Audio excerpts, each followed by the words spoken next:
वो ये है कि नबी पाक सल्लल्लाहु अलैहि वसल्लम ने ये भी बता दिया कि माँ का बड़ा हक है, और हुजूर ने ये भी बता दिया कि बीवी का भी हक है। जो तुमने खुद खाना है उसे खिलाना है, जो खुद पहनना है उसे। अब मसला पता क्या होता है, बीवी का मुतालबा है कि तू सिवाय मेरे किसी की नहीं सुनेगा।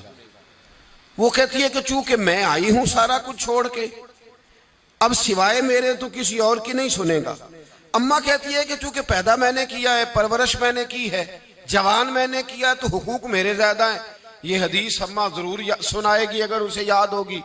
अब उसका नुकसान ये होता है कि अगर किसी औरत से ये पूछा जाए कि तू बतला कि बगैर माँ के कोई बच्चा बड़ा हो सकता था, तो उसने पाल पोस के तुझे दिया है, तो तुझे कैसे कह सकती है कि तू किसी और की ना सुन।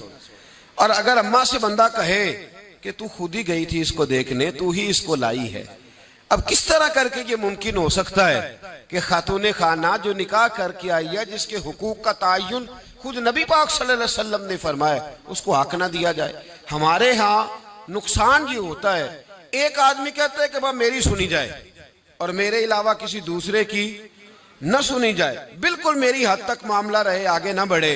मेरे रसूल पाक सल्लल्लाहु ताला अलैहि वसल्लम की खिदमत आली मर्तबत में जब एक शख्स ने अर्ज की कि हुजूर मुझसे बड़ा गुनाह हो गया है, तो मैं क्या करूं? तो नबी पाक ने फरमाया जा जाके अपनी अम्मा की नौकरी कर। एक कोई ऐसा गुनाह उस सहाबी से हो गया था जो दौरे जाहिलियत का था, शारहीन ने लिखा है। अब वो जिनके हुकूक जाया किए थे वो मिल नहीं रहे थे, या वो दुनिया से जा चुके थे, तो उसने हाल पूछा कि हुजूर अब क्या करूं? तो नबी पाक अलैहिस्सलाम ने फरमाया जा अपनी अम्मा की नौकरी कर, अल्लाह तेरे गुनाह माफ कर देगा।